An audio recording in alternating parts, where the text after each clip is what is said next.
రబరభో రబరభో రబరభో రకొందరి శబరభో సకర కొందర కమమమ రకొందరి రకాందర కమమమ శకర కొందరి శబరభో రబరభో రబరభో రకాందర కాందర కాందర కాందరి రేబే రేబే శకర కొందర కమమమ రుకొందరి శబరభో రబరభో రబరభో రబరభో రబరభో రకొందరి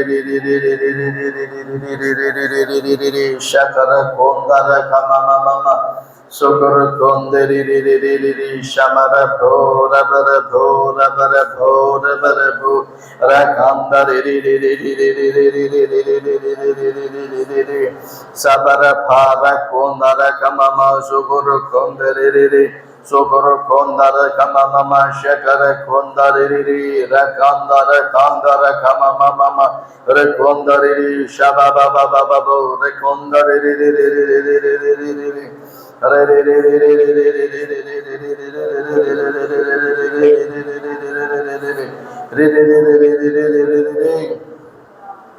పరిశుద్ధ దేవ పరలోక తండ్రి, అయ్యా మీ వాక్యోపదేశం ధ్యానిస్తున్న తోడుకోండి.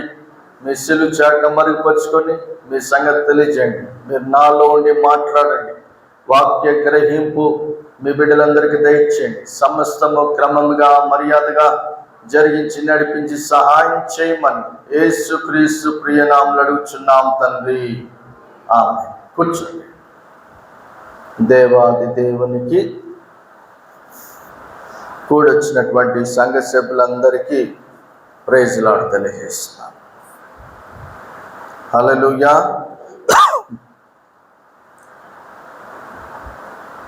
ప్రియమైన దేవుని బిడ్డలారా,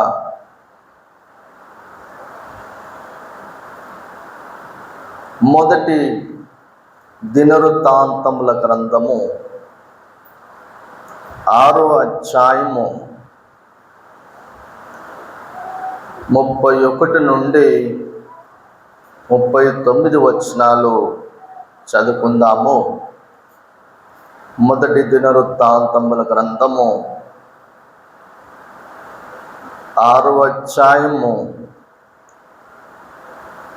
31 నుండి 39 వచనాల వరకు చదువుకుందాము. నిబంధన మందసమునకు స్థలము ఏర్పాటైన తర్వాత యెహోవా మందిరమందు సంగీత సేవ కొరకు దావీదు నియమించిన వారు వీరే. సొలొమోను యెరూషలేములో యెహోవా మందిరమును కట్టించు వరకు వీరు సమాజపు గుడారం యొక్క ముంగిట సంగీత సేవను ఆచరించుచుండిరి. వారు వంతుల చొప్పున తమ పని చూచుకొనుచుండిరి. ఈ ప్రకారము తమ కుమార్తెలతో కలిసి కనిపెట్టుచున్న వారెవరనగా తమ కుమారులతో కలిసి కనిపెట్టుచున్న వారెవరనగా కహతీయుల కుమారులలో గాయకుడగు హేమాను, ఇతడు సమయేలు కుమారుడగు యోవేలునకు పుట్టినవాడు. సమయేలు ఎల్కానాకు పుట్టెను. ఎల్కనా యెరోహామునకు పుట్టెను. యెరోహాము ఏలీయేలునకు పుట్టెను. ఏలీయేలు తోయాహునకు పుట్టెను. తోయాహు సూపునకు పుట్టెను. సూపు ఎల్కానాకు పుట్టెను.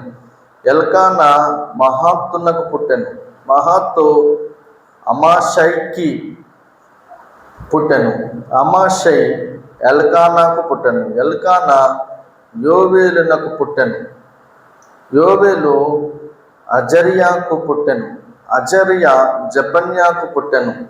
జెపన్యా తహాతునకు పుట్టెను. తహాతు అసీరునకు పుట్టెను. అసీరు ఎబ్యాసామునకు పుట్టెను. ఎబ్యాసాపు కోరాహునకు పుట్టెను. కోరాహు ఇస్హారునకు పుట్టెను. ఇస్హారు కహాతునకు పుట్టెను. కహాతు లేవికి పుట్టెను. లేవి ఇజ్రాయేలునకు పుట్టెను. ఇజ్రాయేలు అనగా పాత పేరు యాకోబు. యాకోబు కుమారులలో ఒక కుమారుడు లేవి. లేవి సంతానం నుండి వచ్చిన వారు వీరంతా. 39 వచనం. హేమాను సహోదరుడైన ఆసాపు ఇతని కుడి ప్రక్కన నిల్చువాడు. ఈ ఆసాపు బెరకియా కుమారుడు. బెరకియా షిమ్యా కుమారుడు. ప్రియమైన దేవుని బిడ్డలారా,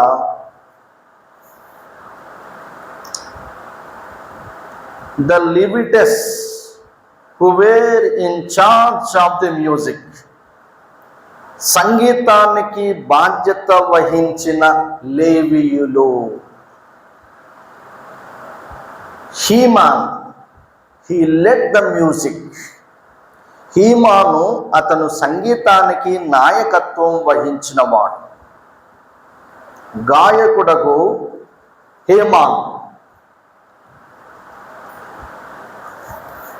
హేమాను అతను సంగీతానికి నాయకత్వం వహించిన. ప్రియమైన దేవుని బిడ్డలారా, దేవుని మందసము తీసుకొచ్చిన తర్వాత, స్థిరపరచబడిన తర్వాత దావీదు హేమానును సంగీత విషయములలో, సంగీతము, వాయిద్యము, దేవుని కొరకు గాన ప్రతిగానము చేయడానికి నియమించుకున్నాడు దావీదు మహారాజు. హేమానుకు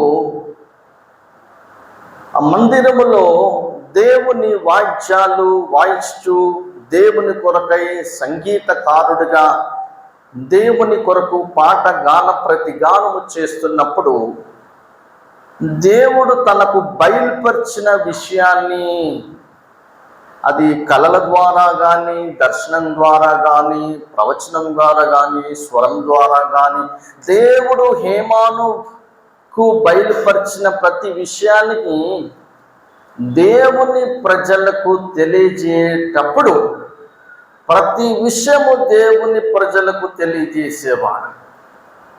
ఆ తెలియజేసిన విధానాన్ని బట్టి ప్రవక్తగా పిలువబడ్డాడు. సాదోకు ప్రవక్త వంటి ప్రధాన యాజకత్వం లేకపోయినా హేమాను ప్రవక్తకు, అతడు హేమాను ప్రవక్త కూడా దీర్ఘదర్శిగా పిలువబడ్డాడు. దేవుడు హేమాను ప్రవక్తను దీవించి ఆశ్రయించి 14 కుమారులను, 3 కుమార్తెలను అనుగ్రహించాడు. పూర్తిగా 17 మంది సంతానాన్ని దేవుడు దీవించి ఆస్వాదించాడు. అదే రీతిగా హేమాను ప్రవక్త దేవుడు తనకు బయలుపరిచిన ప్రతి దానిని తెలియజేసేవాడు. హేమాను ప్రవక్తలో గుణగణం ఏంటిదంటే, తనకు దేవుడు ఏది బయలుపరిచినా దాచకుండా తెలియజేసేవాడు. హేమాను సంతతి అనగా తన 14 కుమారులు, తనతో పాటు వాయిద్యాలు వాయిస్తూ అనగా తాళములు, అదే రీతిగా స్వరమండలములు, అదే రీతిగా సితారాలు వాయిస్తూ తండ్రికి సహకారులుగా ఉన్నారు.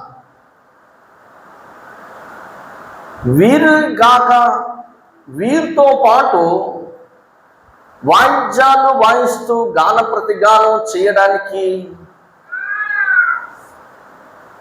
రాజుకు దావీదు ఆదేశానికి లోబడుతూ హేమాను ప్రవక్త దగ్గర 280 మంది సహకారులున్నారు.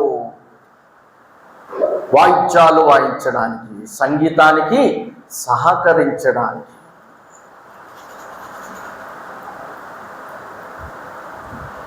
అదే రీతిగా ఏమాను ప్రవక్త కంటే ముందు గాదు ప్రవక్త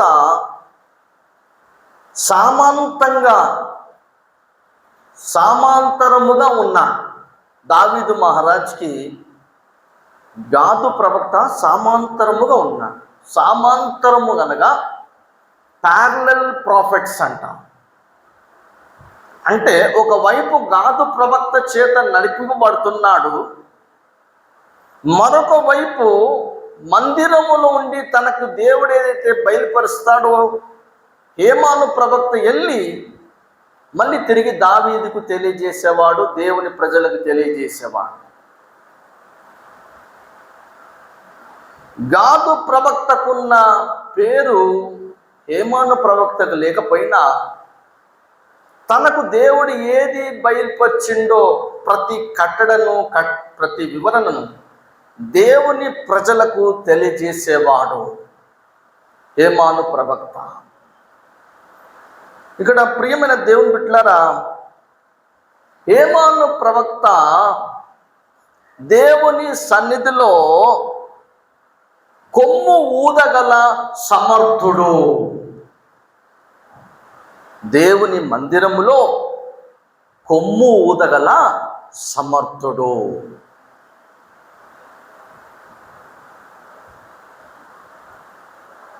కాబట్టి హేమాను ప్రవక్తను వాయిద్య కళాకారుడుగా పిలువబడ్డాడు. హేమాను ప్రవక్త తనకు 14 కుమారులు ఉన్నారు, 3 కుమార్తెలు ఉన్నారు. దేవుడు అతన్ని బహుగా దీవించాడు, ఆస్వాదించాడు.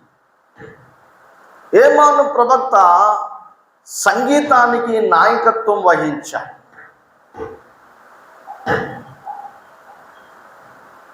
కాబట్టి ప్రియమైన దేవుని బిడ్డలారా, ఇక్కడ హేమాను ప్రవక్త నుంచి మనం నేర్చుకునేది ఏంటిదంటే, హేమాను ప్రవక్తకు 14 కుమారులు ఉన్నారు. 14 కుమారులు దేవుని పనిలో నిమగ్నమై ఉన్నారు. అంటే తాను సంగీతకారుడు, దేవుని కోసము దేవుని పనిలో గాన ప్రతిగానం చేస్తూ పాటలతో దేవుని మహింపరిచేవాడు. అదే రీతిగా తనకు దేవుడిచ్చిన 14 కుమారులను కూడా వారు కూడా దేవుని కొరకై పాడే రీతిగా, వారు కూడా వాయిద్యాలు వాయించే రీతిగా వారిని కుమారులను దేవుని పరిచర్యలో వాడబడ్డానికి దేవుడు కొరకై వాడబడ్డానికి దేవుడు వారిని నిర్ణయించాడు. దేవుడు హేమాను ప్రవక్త నియమిస్తే హేమాను ప్రవక్త తన కుమారులను కూడా దేవుని పరిచర్యలో గడుపుకున్నాడు. తనకున్న ఆ తలాంతు, పాడేది, వాయిద్యాలు, తాళములు, స్వరమండలములు, సితారాలు వాయించడం తనకు వచ్చు. తనకున్న తలాంతును తన దగ్గరనే దాచుకోకుండా తన కుమారులకే నేర్పించడమే కాకుండా ఇతరులకు కూడా తరబీదునిచ్చి వారిని కూడా దేవుని కొరకై పాడే రీతిగా, వాయిద్యాలు వాయించే రీతిగా ఉపయోగపడ్డాడు. ఎంతమంది? 280 మందిని హేమాను ప్రవక్త ఒక బృందంగా మార్చుకున్నాడు. నేటి సమాజంలో ఒకరు పాడితే ఇంకోరికి నచ్చట్లేదు, స్వార్థం ఎక్కువైపోయింది. కానీ హేమాను ప్రవక్త తన కుటుంబాన్ని మాత్రమే సిద్ధపరచుకోకుండా దేవుని పరిచర్య కొరకై పాడడానికి, వాయిద్యాలు వాయించడానికి తనతో పాటు 280 మందిని దేవుని కొరకై దేవుని సన్నిధిలో దేవుని మందిరంలో వాడబడ్డానికి ఉపయోగపడ్డాడు. గమనించండి. అంటే తన తలాంతును దాచుకోలేదు, తన తలాంతుని ఇతరులకు ఉపయోగకరంగా ఉన్నాడు. అంటే నిస్వార్థము లేని ప్రవక్త, నిస్వార్థము లేని ప్రవక్తగా పిలువబడ్డాడు. మేము పిల్లలు ఒక వారం మందిరం రాకపోతే, నిజంగా నా కుమారుడవైతే నువ్వు మందిరం రావాలి, మందిరం రాకపోతే నువ్వు నా కుమారుడు కావు అని తల్లిదండ్రులు అలాగా నిర్ధారించాలి. మీ కుమార్తె మందిరం రాకపోతే, మీ కోడలు మందిరం రాకపోతే, మీ కుమారుడు మీ అల్లుడు మందిరం రాకపోతే, నిజంగా నువ్వు నా అల్లుడు అయితే, నిజంగా నువ్వు నా కోడలు అయితే, నిజంగా నా కుమారుడు అయితే, నిజంగా నా కుమార్తె అయితే, మందిరం వస్తేనే నీవు నా కుమారుడు, కుమార్తెవు, కోడలివి, అల్లుడవు, లేకుంటే కాదు అని నిర్ధారించాలి తల్లిదండ్రులు. అది బాధ్యత కలిగినటువంటి మాట అయి ఉన్నది. తన 14 కుమారులను హేమాను ప్రవక్త దేవుని పరిచర్యలో పిల్లలన్నప్పుడు, అరే ఊకే మందిరం ఏంది, అక్కడికి వెళ్దాం, ఇక్కడికి వెళ్దాం, అక్కడ ఇక్కడ ఆ పని ఈ పని ఉంది కదా అని తప్పించుకుందామని సాతానుడు వాళ్ళని లాగుతూ ఉంటాడు. దేవుని మందిరం రాకుండా వాళ్ళని అటు ఇటు ఆలోచన కలిగేసి దేవుని నుండి దూరం చేయాలని సాతానుడు సర్వ ప్రయత్నం చేసినప్పుడు, తల్లిదండ్రులమైన మీరు మీ బాధ్యత ఏంటంటే, మందిరం రాకపోతే నువ్వు నా కుమారుడు కావు, మందిరంకి వస్తేనే నీవు నా కుమారుడు, నీవు నా కుమార్తె. దేవుడు నాకు ఇచ్చిన కుమారుడైన నీవు మందిరం రాకపోతే నీవు నా కుమారుడు ఎలా అవుతావు, నీవు నా కుమార్తె ఎలా అవుతావు? అంత ఖచ్చితమైన మాట తల్లిదండ్రులు మాట్లాడాలి ఈ తరములో. తన 14 కుమారులు వాయిద్యాలు వాయించేలాగా, పాటలు పాడేలాగా, తన పిల్లల కోసమే తన తలాంతులు వాడుకొనక ఇతరులు కూడా ఉపయోగపడేలాగా 280 మందిని దేవుని సంగీతానికి, దేవుని పరిచర్యకు వాడబడ్డాడు హేమాను ప్రవక్త. వెంటనే ప్రవక్తగా పిలువబడలేదు. అసలు ప్రవక్తగా ఎలా పిలుపొచ్చింది ఆయన అంటే, దేవుని మందిరంలో వాయిద్యాలు వాయిస్తూ సంగీతాలు చేస్తే దేవుడు ఒక మాట చెప్పేవాడు. తొందరపడిగా వెంటనే వెళ్ళి, దేవుడు నాకు ఇలా బయలుపరిచాడు, నిన్న దేవుడు నాకు సాయంత్రం ఇలా బయలుపరిచాడు, ఈరోజు ఉదయం దేవుడు ఇది బయలుపరిచాడని దేవుని బిడ్డలకు వెంటనే తెలియజేసేవాడు హేమాను ప్రవక్త. అలా అనేక మందికి, దేవుని జనాంగానికి ప్రతిదీ దేవుడు బయలుపరిచింది పంచుకున్నందుకు అప్పుడు అతడు ప్రవక్తగా పిలువబడ్డాడు. ఆమేన్. మందిరంలో శుక్రవారము లేదా శనివారం ఉపవాస యాగం నియమిస్తారు ప్రతి సంఘంలో. మన సంఘంలో శనివారం నియమిస్తాం. అసలు ఎందుకు ఈ ప్రార్థన? 3 గంటలు ప్రభు సన్నిధిలో గడపని నీవు ఒక క్రైస్తవుడుగా ఎలా పిలువబడతావు? ఒక క్రైస్తవుడుగా ఎలా పిలువబడతావు? 3 గంటలు గడపని నీవేమి క్రైస్తవుడు అడుగుచున్నాను. ప్రభు సన్నిధిలో ఒక 3 గంటలు గడపలేని నీవు ఒక క్రైస్తవుడవేనా? నీవు దేవుని బిడ్డవేనా? దేవుని కుమారుడవేనా? దేవుని కుమార్తెవేనా అని ప్రశ్నిస్తున్నాను. దేవుని నమ్మి 20 సంవత్సరాలైంది, దేవుని నమ్మి 10 సంవత్సరాలైంది, దేవుని నమ్మి 30 సంవత్సరాలైంది, దేవుని నమ్మి 2 సంవత్సరాలైంది, పోనీ దేవుని నమ్మి 1 సంవత్సరం అయింది. ఎంతసేపు ప్రార్థన చేయగలవు? సిస్టర్, బ్రదర్, కొద్దిసేపు ప్రార్థనలో ఉందామా? ఒక అరగంట కూర్చుంటారు. అరగంట కాగానే ప్రార్థన చేయడానికి నోరు రావట్లేదు. ఎందుకు? ప్రార్థన అనుభవం లేదు.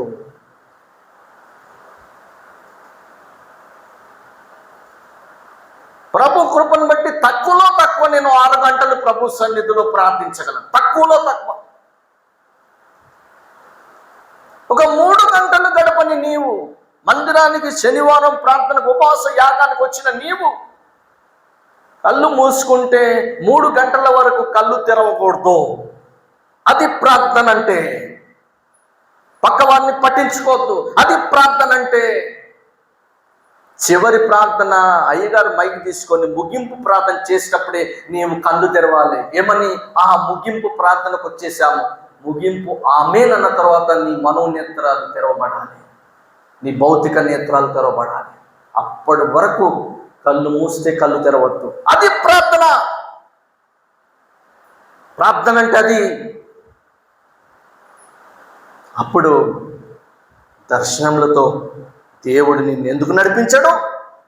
ప్రవచనాలతో దేవుడు నిన్ను, నీ కుటుంబాన్ని ఎందుకు నడిపించాడు? సంభవింపో సంగతులు దేవుడు నీకెందుకు తెలియజేయడు? నీ ద్వారా ఇతరులు ఎందుకు రక్షింపబడరు? నీ ద్వారా నీ కుమారుడు సంపూర్ణంగా మందిరానికి ఎందుకు రాడు? వస్తాడు. నీ కుమార్తె ఎందుకు రాదు? వస్తుంది.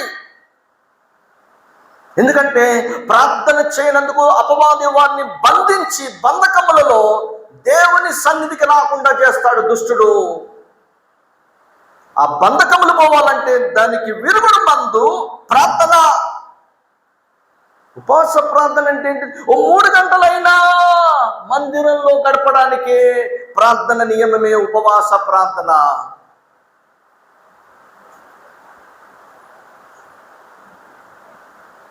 ప్రార్థన రాదు, అంతసేపు చేయలేను. స్తుతి చెప్పు 1 గంట సేపు, స్తోత్రం 1 గంట సేపు చెప్పు, హల్లెలూయా ప్రైజ్ ది లార్డ్ 1 గంట సేపు చెప్పు. 3 గంటలు అయిపోదా? కొత్తగా నేను దేవుళ్ళు నమ్మినప్పుడు ప్రార్థన ఎక్కువసేపు చేయాలని స్తుతి 10,000 సార్లు చెప్పేవాడిని. అంటే ఫోన్ ఆన్ చేసుకొని గంటకు అలారం పెట్టుకునేవాడిని. ఆ గంట సేపు స్తుతి చెప్పేవాడిని. అది ఎంతసేపు చెప్పానో ఆ లెక్క తెలిసేది, లెక్క పెట్టేవాడిని. స్తోత్రం అదొక గంట, హల్లెలూయా 1 గంట, స్తుతి స్తోత్రం హల్లెలూయా ప్రైజ్ లార్డ్ అరగంట అరగంట అరగంట అరగంట 6 అరగంటలు ఎంత అవుతుంది? 3 గంటలు. చెయ్యాలనుకుంటే ఎన్ని గంటలైనా చేయగలుగుతాం మనం. మనకు ఆ పట్టు ఉండాలి. హేమాను ప్రవక్త ప్రభు సన్నిధిలో గాన ప్రతిగానం చేశాడు. సంగీతానికే నాయకుడిగా ఉండి తన పిల్లల్ని కూడా 14 కుమారులు కూడా సంగీతకారులు వాయిద్యాలు వాయించారు. అదే రీతిగా తన కోసము వాయిద్యాలు వాయించే బృందం ఎంత? 280 మంది. హల్లెలూయా. గమనించాలి. అలాగని దేవుని మందిరంలో కొమ్ము ఊదగల సమర్థుడు. కొమ్ము ఊదడం అంటే ఆషామాష కాదు, అనుభవం ఉండాలి, ఒక పద్ధతి ఉండాలి. ఆ కొమ్ము ఊద ఒక తరీకా ఉంటుంది. ఒక పద్ధతి ఊదితేనే దాని స్వరమండలం, శబ్ద తరంగం ఆనందకరంగా ఉంటుంది. మార్కెట్కి వెళ్తాం, ఒక 5 రూపాయలు 10 రూపాయలు ఒక చిన్నది ఊరితే వస్తుంది. ఒకటి ట్రంపెట్ లాంటి చిన్నది, బూర లాంటిది ఇంత వస్తుంది. అది నేను ఊదగలను, అందరూ ఊదగలను. దాంట్లో ఏమైనా అందం ఉంటుందా? ఉండదు. కానీ ఒక వాయిద్యం వాయించినప్పుడు ఆ యొక్క కళ, వాయిద్యం వాయించే కళ, పాటలు పాడే కళ, దానిని దేవుని మందిరములో ఉపయోగిస్తూనే ఉండాలి. నేను ఒక్కరిగా ఉన్నప్పుడు సోలోగా పాడగలను, ఒంటరిగా ఉండి పాడగలను. కానీ నాతో పాటు ఇంకోరైనా కలిసి పాడితే నాకు స్వరం రాదు అనకూడదు. అది నీ బలహీనత. That is your weakness. నలుగురితో కలిసినప్పుడు కూడా పాడగలే సమర్థత నీకు ఉండాలి. 10 మందితో కలిసి పాడినప్పుడు నువ్వు వారితో కలిసి పాడే సమర్థత ఉండాలి. 40 మందితో కలిసి పాడినప్పుడు నీ స్వరం కూడా వారితో కలిసి పాడే సమర్థత కలిగి ఉండాలి. నేను అంతమందితో కలిసి పాడలేను అంటే అది నీ బలహీనత. వీక్నెస్. ఒకరుగా ఉండి పాడాలి, ఇద్దరుగా ఉండి పాడాలి, నలుగురితో పాడాలి, 10 మందితో కలిసి పాడాలి, 40 మందితో కూడా కలిసి పాడాలి. అది నీ తలాంతు. హల్లెలూయా. హేమాను ప్రవక్త వ్యక్తిగతంగా పాడగలడు, వాయిద్యం వాయించగలడు. 14 కుమారులతో కలిసి పాడగలడు, వాయిద్యాలు వారు వాయించు. అదే రీతిగా 280 మంది కలిసి పాడిన వారితో గాన ప్రతిగానం చేసి పాడగలడు, వాయిద్యాలు వాయించగలడు.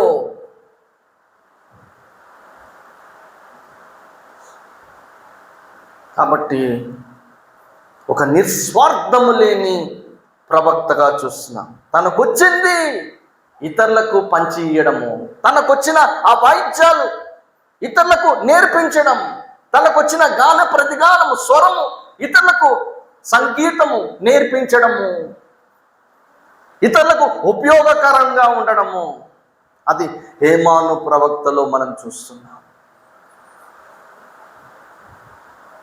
అదే రీతిగా హేమాను ప్రవక్త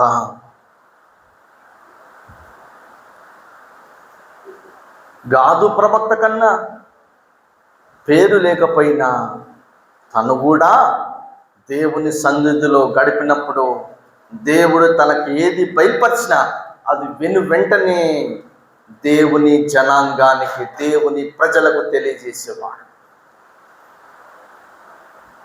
హేమాను ప్రవక్త సాదోకు ప్రవక్త వంటి ప్రధాన యాజకత్వం లేకపోయినా హేమాను ప్రవక్త దీర్ఘదర్శిగా పిలువబడ్డాడు. అంటే అతడు కూడా ప్రవక్తగా, తాను ప్రవక్తగా ఎప్పుడు నిర్ధారించబడ్డాడంటే ప్రతీదీ దేవుడు బయలుపరిచింది తెలియజేయడం, ఎక్కువగా మందిరంలో గడపడం ద్వారా, ఎక్కువగా ప్రభు సన్నిధిలో ఉండి పాటలు పాడుచు, వాయిద్యాలు వాయిస్తూ దేవుడు తనకు ఏది బయలుపరిచినా దాచకుండా తెలియజేయడమే తన బాధ్యత.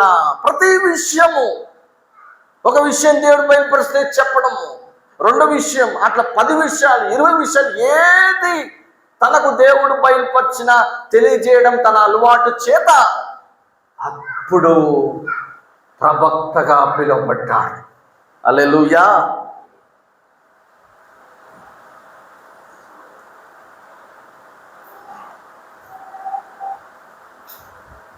భయంకరమైన రోజులున్న క్రమక్రమంగా మందిరాలు మూసివేయబడుతున్నాయి, క్రమక్రమంగా సేవకులు చెల్లాచెదరైపోతున్నారు, సేవకుల్ని చంపేస్తున్నారు, సేవకుల మీద దాడి చేస్తున్నారు, ఆరాధన చేసుకోవడానికి వీలు లేకుండా సమాజం విచ్చలవిడిగా నడిపింపబడుతుంది. సామాజికంగా బహిరంగంగా ఆరాధించుకునే రోజుల్లో ఇప్పుడు మనం లేము. ఇంతకుముందు ఒక 10 సంవత్సరాల క్రింద ఉన్న ఫ్రీడమ్, స్వాతంత్ర్యం ఇప్పుడు మనకు లేదు. కాబట్టి మందిరాలు ఎప్పుడు నడిపింపబడతాయో అప్పటి వరకన్నా పాటలు పాడేటప్పుడు సమయానికి వచ్చి పాడితే అది దేవుడు వింటున్నాడు అనే ధీమతో పాడాలి.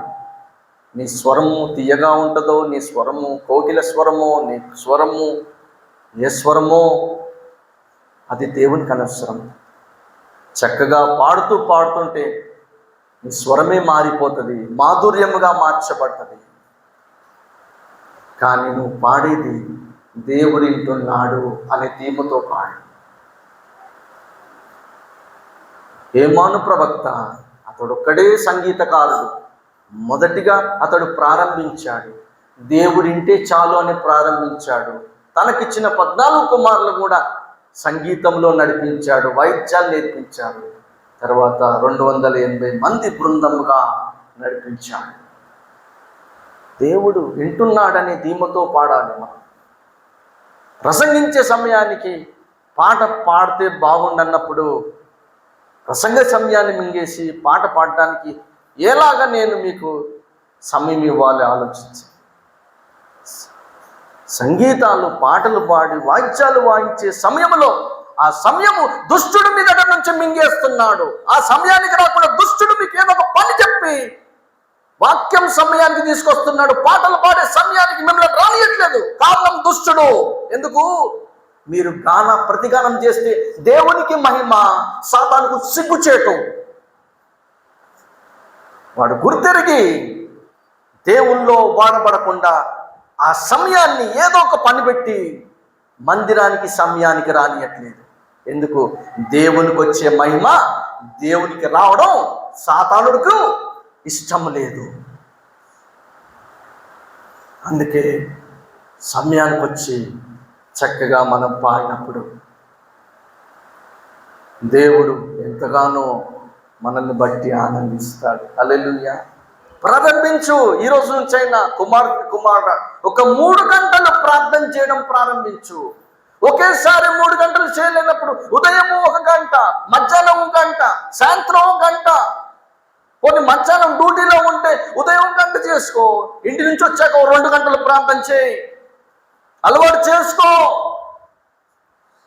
ఒక క్రైస్తవుడిగా నీకు ఒక 3 గంటల ప్రార్థన అనుభవం లేకపోతే నువ్వు ఒక క్రైస్తవుడిగా ఎలా పిలువబడతావు? దేవుని ఎదుట దేవుని కుమారుడుగా, దేవుని కుమార్తెగా ఎలా పిలువబడతావు? పిలువబడవు. క్రైస్తవ లక్షణాలు నీలో లేవు. నీలో దేవుని లక్షణాలు కనపడాలంటే దేవునితో మాట్లాడే అనుభవం కలిగి ఉండాలి.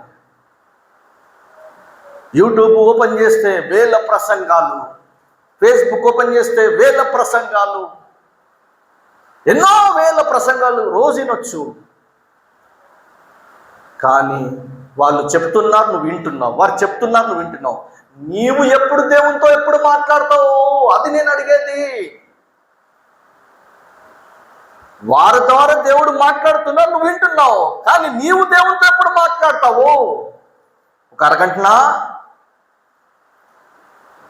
ఎవరితో ఫోన్లో మాట్లాడి అరగంట ఈజీగా గడిపేస్తాము. ఎవరైనా తెలిసిన వాళ్ళు మాట్లాడితే గంట సేపు ఈజీగా మాట్లాడేస్తాము.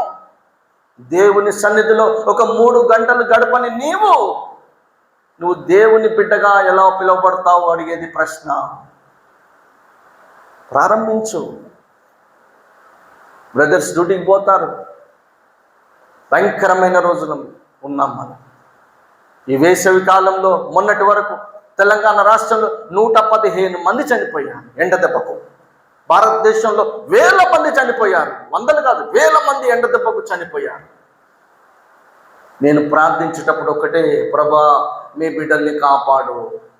ఒకరు కాలేజీకి వెళ్తారు, ఒకరు కోచింగ్కి వెళ్తారు, ఒక్కొక్కరు ఒక పనిలో వెళ్తారు. ప్రభా డ్యూటీలకు వెళ్తారు, నువ్వే కాపాడు నాయనా అని ప్రార్థన చేశాను.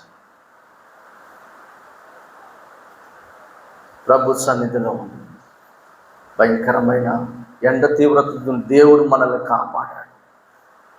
ఇంకా రానున్న రోజులు ఎటువంటి శోధనలు వస్తాయో మనకు తెలియదు. మనకై మనము దేవుని రాకడ ఒకరికై సిద్ధపడాలంటే ప్రార్థన సిద్ధపాటు కలిగి ఉండాలి. మెలుగు ఉండడం అంటే ఏంటిది? ప్రార్థన అనుభవం కలిగి ఉండడమే మెలుగుండి ప్రార్థించడం.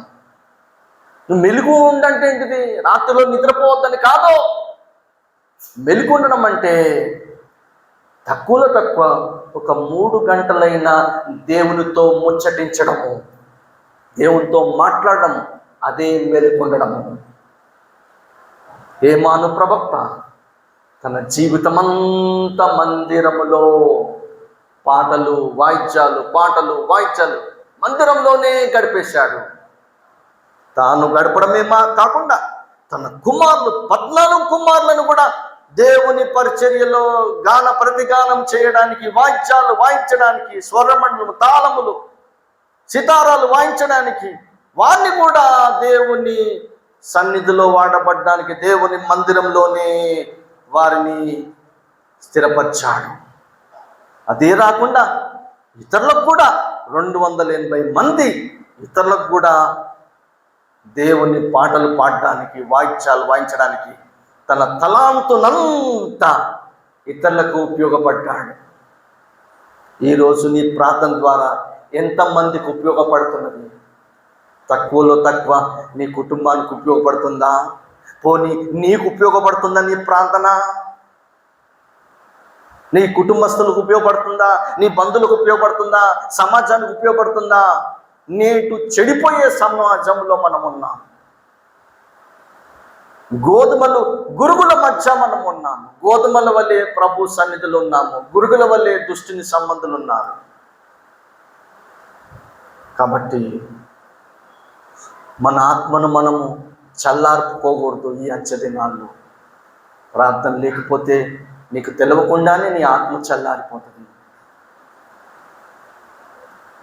దేవుని మందిరంలో పునరుద్ధాన దినములో దేవుని అభిషేకం పొందుకుంటావు, ఆ నూనెను పొందుకుంటావు, అభిషేక నూనెను పొందుకుంటావు వెలిగింపబడడానికి.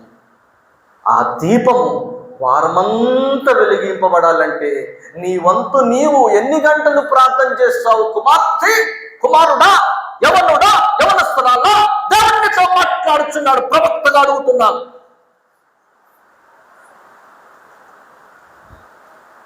దైవావేశముతో అడుగుతున్నాను. ప్రార్థన లేని నీ జీవితం, నీవు దేవుని బిడ్డవని ఎలా పిలువబడతావు? దేవుని కుమారుడని ఎలా పిలువబడతావు? కుమార్తెవని ఎలా పిలువబడతావు? అసలు దేవుని బిడ్డవేనా? నీవు ప్రశ్నించుకో. కాదు అనుకోవడానికే కానీ అసలు కాదన్నట్టు. హేమాను ప్రవక్త దేవుని సన్నిధిలో తన జీవితం అంతా గడిపాడు, తన పిల్లలు గడిపాడు, ఇతరులు గడిపారు, తానుకు తర్బీదు పొందినవాడు. మరి ఈ అంచె దినాల్లో మనము దేని కొరకు వాడబడాలి? దేని కొరకు? పాటలు పాడడం వచ్చే చక్కగా వచ్చి పాడు, ప్రార్థన చేయడం వస్తే అలవాటు చేసుకో, ప్రార్థన చేయ అనుభవం లేకపోతే ప్రేయర్ చేయి, రోజు చెయ్యి.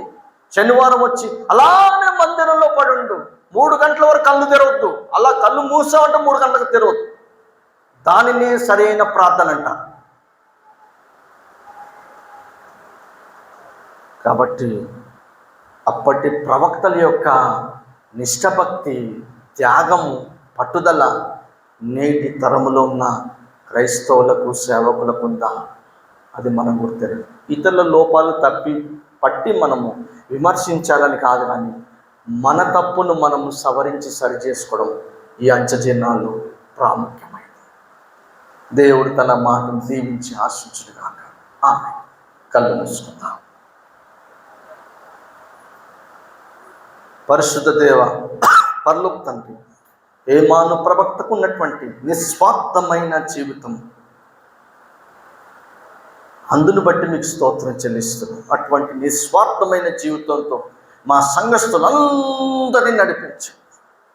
హేమాను ప్రవక్త తన పిల్లలందరినీ దేవుని మందిరంలో వాడబడ్డానికి, గాన ప్రతిగానం చేయడానికి, సితారాలు, స్వరమండలములు, తాళములు వాయించడానికి దేవుని తనకిచ్చిన 14 కుమారులను పరిచర్యలో దేవుని మందిరంలో వాడబడ్డానికి నడిపించాడు. తనకున్న తలాంతును దాచకుండా 280 మందిని సంగీత బృందంగా మార్చుకున్నాడు. అదే రీతిగా ఈ అంచె దినాల్లో మా బిడ్డలు ప్రభా, 3 గంటలు ప్రార్థన ఎవరు చేయలేరని కాదు, చేసేవారు కొద్దిమంది ఉన్నారు. కానీ అందరూ చేసే కృప దయచేయండి. ఆ అలవాటు తర్బీదులోకి మీ బిడ్డలందరినీ నడిపించండి. హేమాను ప్రవక్త దేవుని మందిరంలో జీవితమంతా గడిపాడు. దీర్ఘదర్శిగా, ప్రవక్తగా దేవుని సన్నిధిలో కొమ్ము ఊదే సమర్థుడుగా పిలువబడ్డాడు. అందును బట్టి స్తోత్రం. మీ బిడ్డలందరి జ్ఞాపకం చేసుకోండి. చక్కగా దేవునిలో ప్రార్థించే గుంపుగా, తక్కువ 3 గంటలు ప్రతి ఒక్కరు ప్రార్థించే రీతిగా మీ బిడ్డలందరినీ నడిపించండి.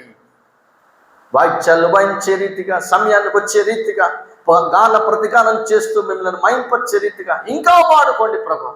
మీరు అక్కడ పర్యంతరం మీ బిడ్డలందరినీ మెలుగు కలిగి ప్రభా, మీరు అక్కడ కొరకై సిద్ధపరచమని యేసుక్రీస్తు ప్రియ నామములో అడుగుచున్నాము తండ్రి. ఆమేన్.